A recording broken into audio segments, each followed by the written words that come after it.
आज हम बात करेंगे एशिया की जलवायु के बारे में। देखिए, एशिया महाद्वीप जो है वह उत्तरी गोलार्ध, मुख्य रूप से इसका अधिकांश भाग जो है वह उत्तरी गोलार्ध में स्थित है और वह भी अधिकांश भाग जो है वह कर्क रेखा के ऊपर स्थित है। तो इसका अधिकांश भाग जो है वह शीतोष्ण कटिबंध के अंतर्गत आता है। और एशिया है वह एक बहुत बड़ा महाद्वीप है, विश्व का सबसे बड़ा महाद्वीप है, हमें पता है। इसलिए यहाँ पर जलवायु संबंधी विविधताएं भी बहुत अधिक पाई जाती है। उत्तरी गोलार्ध में स्थित होने के कारण यहाँ पे जो ग्रीष्म ऋतु है वह मई से लेकर लगभग सितंबर तक यहाँ पर ग्रीष्म ऋतु पाई जाती है और इसी दौरान अधिकांश वर्षा जो है वह होती है। जो ग्रीष्म ऋतु है उस दौरान इसका जो पश्चिमी भारत, पाकिस्तान और इसका मध्यवर्ती जो भाग है वहां पर बहुत अधिक तापमान होने के कारण उच्च दाब जो बहुत अधिक लो प्रेशर बन जाता है और उसी टाइम पे हिंद महासागर में जो है यहाँ पर हाई प्रेशर रहता है। तो हवाएं जो है वो हाई प्रेशर से लो प्रेशर की ओर चलती है और बहुत से दूसरे फैक्टर्स भी हैं जो अपना इन्वॉल्वमेंट रखते हैं इसमें। लेकिन हाई प्रेशर और लो प्रेशर बेसिक रीजन्स है हवाओं के चलने के। तो जो समुद्र से स्थल की ओर पवनें चलती हैं वो आर्द्रता ग्रहण किए हुए होती है। तो उसके कारण जो है इस महाद्वीप के दक्षिणी भाग को अधिकांश वर्षा जो है वह मानसूनी पवनों से प्राप्त होती है और ग्रीष्म काल में जो है अधिकांश वर्षा होती है। जो इसका पश्चिमी भाग है वो मध्य सागर के आसपास वाला, वहां पे सर्दियों में वर्षा होती है। इसके अलावा चीन का कुछ भाग है, श्रीलंका का दक्षिणी भाग है, यहाँ पे भी सर्दियों में बारिश होती है। जिसका जैसे जैसे इसमें उत्तर की ओर जाते हैं जो वर्षा की मात्रा है वह जो है कम होने लगती है। साथ ही यहाँ पे जो अक्टूबर के बाद में यहाँ जो सूर्य है धीरे धीरे दक्षिणायन में होने लगता है। तो अक्टूबर के बाद में इस महाद्वीप पर जो शीतकाल का मौसम आ जाता है और खास तौर से इसका जो उत्तरी भाग है, जो एक तो यह उत्तरी गोलार्ध में स्थित है, दूसरा जो सूर्य है वह अभी दक्षिणायन हो गया है। तो यहाँ पे बहुत अच्छी ठंड पड़ने लगती है, बहुत शीतल पवनें चलने लगती है, शीत लहरें चलने लगती हैं। लेकिन इसका जो मध्यवर्ती भाग है, जब हमने एशिया के उच्चावच के बारे में पढ़ा था तो हमने देखा था कि जो एशिया का मध्यवर्ती भाग है वहां पर ऊंचे पर्वत और पठार पाए जाते हैं, जिस कारण ये जो शीत पवनें हैं ये दक्षिण की ओर नहीं पाई जाती और जो बहुत अधिक ठंडा मौसम है वह इसके उत्तरी भाग तक सीमित रह जाता है। साथ ही इन मध्यवर्ती पहाड़ों और पर्वतों के कारण जो समुद्री पवनें हैं, जो सागरीय भागों का जो असर होता है, समुद्री प्रभाव के कारण किसी भी क्षेत्र की जो जलवायु है वह कम बनी रहती है। यानी वहाँ बहुत अधिक गर्मी भी नहीं होती, बहुत अधिक सर्दी भी नहीं होती। लेकिन जो मध्यवर्ती का ऊंचा भाग है पर्वतों और पठारों का, वो इसके सागरीय प्रभाव को जो है वो उत्तर की ओर नहीं जाने देता है।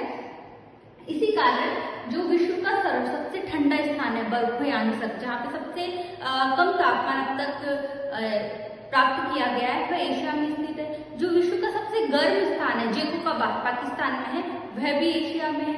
जो विश्व की सबसे ऊंची चोटी है माउंट एवरेस्ट, वह भी एशिया में है। विश्व की सबसे निचली जो गहराई वाली झील है बैकाल झील, वह भी एशिया में स्थित है। तो इस तरह से ये कुछ फैक्ट्स है जो आपको पता होने चाहिए। अक्सर जीके रिलेटेड एग्जाम्स में पूछ लिए जाते हैं।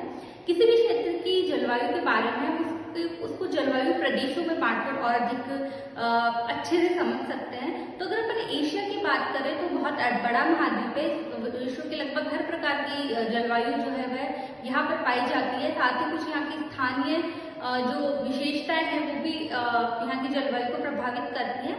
तो एशिया को हम कुल 13 जलवायु प्रदेशों में बांट सकते हैं। सबसे पहले विश्व रेखीय जलवायु प्रदेश, जो श्रीलंका, इंडोनेशिया, हिंद चीन का जो दक्षिणी भाग है वह विश्व रेखीय जलवायु प्रदेश के अंतर्गत आता है। और विश्व रेखा से 5 डिग्री उत्तर और 5 डिग्री दक्षिणी अक्षांश के मध्य जो है विश्व रेखीय जलवायु पाई जाती है। और इस जलवायु की विशेषता यह होती है कि यहाँ पे गर्मी भी बहुत अधिक पड़ती है और वर्षा भी बहुत अधिक होती है। विश्व रेखीय जलवायु वाले भागों में प्रतिदिन दोपहर बाद जो संवहनीय धाराएं चलती है, संवहनीय तरंगें चलती है, उसके कारण संवहनीय प्रकार की वर्षा होती है। इस कारण यहाँ पर सघन वन पाए जाते हैं और यहाँ पे जो वर्षा है वह लगभग 200 सेंटीमीटर औसत रूप से वार्षिक रूप से होती है। और यहाँ पे जो वार्षिक तापांतर है वह बहुत कम पाया जाता है। उसके बाद है मानसूनी जलवायु, जो भारत, म्यांमार,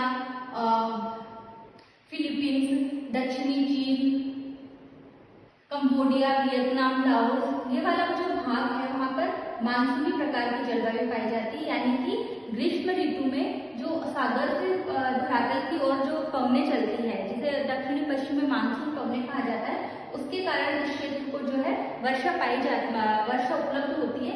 लेकिन ये जो यहाँ पर जो वर्षा होती है उसकी मात्रा और उसका वितरण जो है बहुत ही असमान होता है। हम निश्चित रूप से नहीं कह सकते कि औसत रूप से कितनी वर्षा होगी। कुछ कभी कभी वर्षा बहुत कम होती है, कभी बहुत ज्यादा होती है। जो वितरण होता है वो भी असमान होता है। जो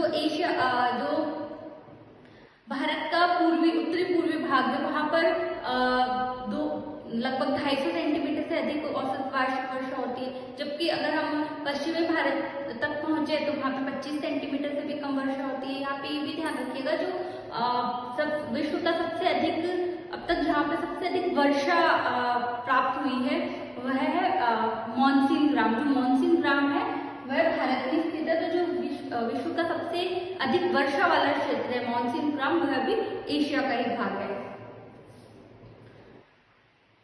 अधिकांश वर्षा जो है यहाँ पर ग्रीष्म ऋतु में होती है। कभी कुछ क्षेत्र हैं जहाँ पर शीतकाल में भी वर्षा यहाँ पर हो जाती है, और इन क्षेत्रों में जो वार्षिक तापांतर है वो भी अधिक पाया जाता है।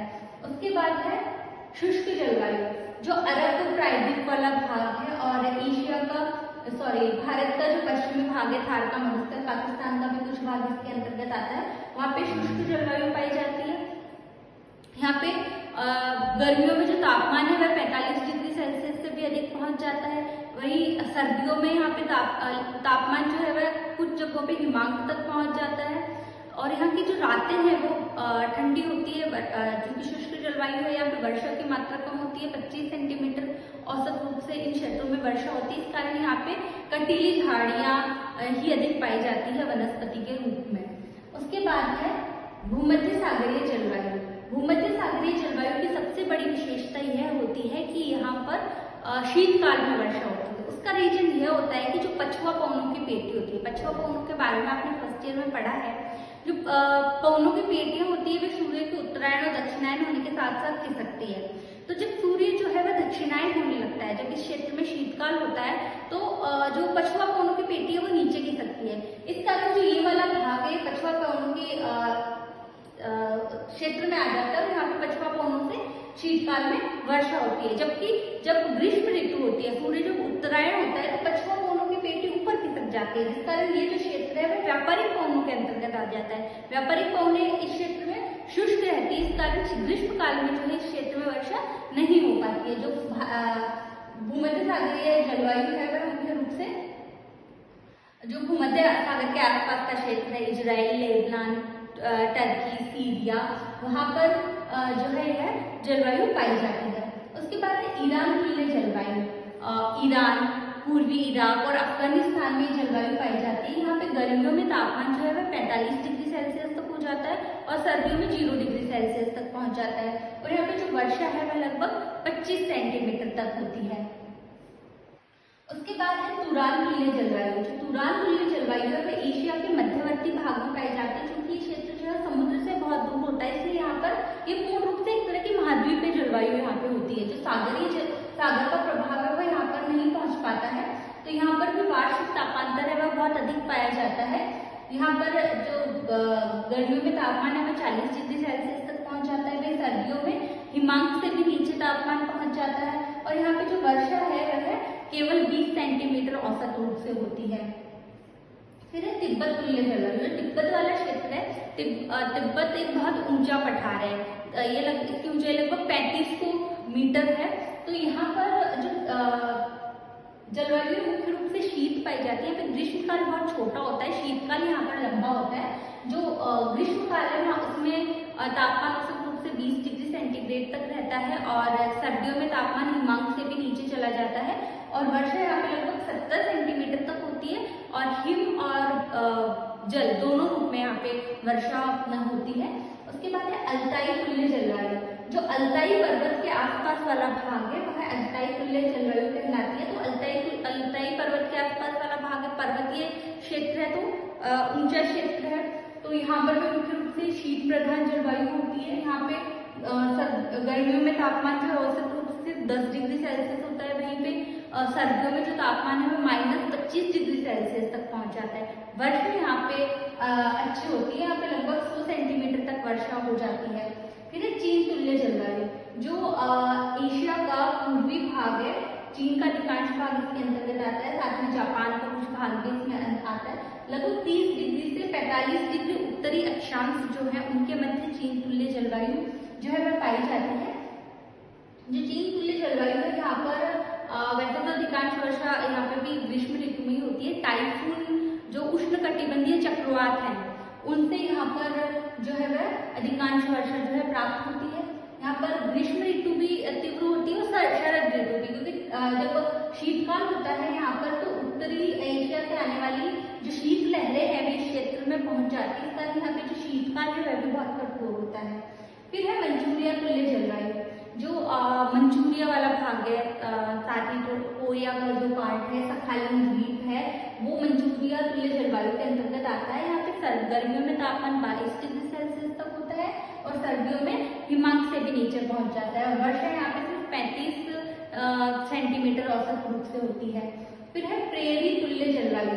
प्रेरी तुल्य जलवायु, प्रेरी घास के मैदान आपने सुना होगा, जो कि शीतोष्ण कटिबंधीय घास के मैदान है, तो उन्हीं के नाम के ऊपर इनका प्रेरी तुल्य जलवायु नाम रखा गया, क्योंकि जो पश्चिमी साइबेरिया का मैदान है और मंगोलिया का जो पश्चिमी भाग है उस क्षेत्र में घास के मैदान पाए जाते हैं, जिन्हें प्रेरी घास, स्टेपी घास जिन्हें कहा जाता है, तो उन्हीं के नाम एशिया में इन्हें प्रेरी के नाम से जाना जाता है। तो प्रेरी तुल्य जलवायु उस घास के मैदान के आधार पर इनका नाम रखा गया है। यहाँ पे गर्मियों में तापमान जो है वो 24 डिग्री सेल्सियस तो होता है, और सर्दियों में तापमान -50 डिग्री सेल्सियस तक पहुंच जाता है। जो विश्व का सबसे ठंडा स्थान है बर्फयान स्थल, वह इसी क्षेत्र में पाया जाता है। और वर्षा यहाँ पर जो है 40 सेंटीमीटर तक होती है, तो 40 सेंटीमीटर तक जब वर्षा होती है तो यहाँ पर ऊंचे पेड़ नहीं हो पाते हैं, जो घास के मैदान है वो यहाँ पर पाए जाते हैं। फिर है टेगा जलवायु। टेगा जलवायु की एक विशेषता यह है कि जो टेगा तुल्य जलवायु है वो आपको सिर्फ उत्तरी गोलार्ध में मिलेगी, दक्षिणी गोलार्ध में यह जलवायु आपको कहीं पे भी नहीं मिलेगी, किसी भी महाद्वीप पर। उसका रीजन ये होता है कि जो दक्षिणी गोलार्ध है वहां पर महासागरीय भाग अधिक है, तो जिन अक्षांशों के बीच में टेगा तुल्य जलवायु पाई जाती है, दक्षिणी गोलार्ध में उन अक्षांशों के बीच में जो संपूर्ण भाग है वो सागरीय भाग है, स्थलीय भाग ही नहीं है। इस कारण जो टेगा तुल्य जलवायु है वो आपको सिर्फ उत्तरी गोलार्ध के महाद्वीपों पर ही मिलेगी। तो जो टेगा तुल्य जलवायु है, यहाँ पर जो गर्मियां, ग्रीष्मकाल है वो सिर्फ 3 माह का होता है और 9 माह यहाँ पर सर्दियां रहती है। जो ग्रीष्म माह है उसमें भी तापमान जो है 5 डिग्री सेल्सियस तक ही औसत रूप से होता है, और जो सर्दियां होती है उनमें -50 डिग्री सेल्सियस तक यहाँ पर तापमान पहुंच जाता है। वर्षा यहाँ पर 50 सेंटीमीटर तक होती है। यहाँ पर कठोर शीत ऋतु को सहन करने वाले कोणधारी वन पाए जाते हैं। जो कोणधारी वन होते हैं उन्हें टेगा वन कहा जाता है, तो उन्हीं के आधार पर इस जलवायु को कहा जाता है टेगा तुल्य जलवायु। जो रूस वाला जो अधिकांश भाग है उसके अंदर जो है टेगा तुल्य जलवायु पाई जाती है। फिर है टुंड्रा जलवायु, जो बहुत अधिक उच्च अक्षांश है, एशिया का जो उत्तरी भाग है जो बिल्कुल उच्च अक्षांशों में आता है, वहां पर जो वर्ष भर जो है वो धरातल जो है हिम से आच्छादित रहता है यहाँ पर, तो उस क्षेत्र को टुंड्रा तुल्य जलवायु कहा जाता है कि वहां पर बहुत अधिक जो शीतकाल होता है वो बहुत अधिक तीव्र होता है, जो ग्रीष्मकाल होता है वो बहुत छोटा होता है, और उसमें भी जो तापमान है वो बहुत अधिक नहीं हो पाता है। लाइकेन और इस तरह की वनस्पतियां ही यहाँ पर पनप पाती हैं। और जो टुंड्रा तुल्य जलवायु है उसके बारे में आप जब जनजातियों के बारे में आपने लास्ट ईयर पढ़ा होगा, टुंड्रा प्रदेश के एस्किमो वगैरह, तो उस वक्त भी आपने इसके ऊपर टुंड्रा तुल्य जो जलवायु है उसके बारे में पढ़ा होगा। तो ये कुल 13 जलवायु प्रदेश हैं एशिया के। तो एशिया में जैसे जैसे हम उत्तर की ओर जाते हैं वैसे वैसे जो तापमान है, सर्दियां जो है वो कठोर होने लगती है, जो ग्रीष्मकाल है वह छोटा होने लगता है। उसका कारण यह होता है कि एक तो ये उच्च अक्षांशों में आ जाता है, दूसरा जो सागरीय प्रभाव है, मध्यवर्ती जो यहाँ पे पठारी और पर्वतीय क्रम है, उस कारण जो सागरीय प्रभाव है वह उत्तर की ओर नहीं पहुंच पाता है।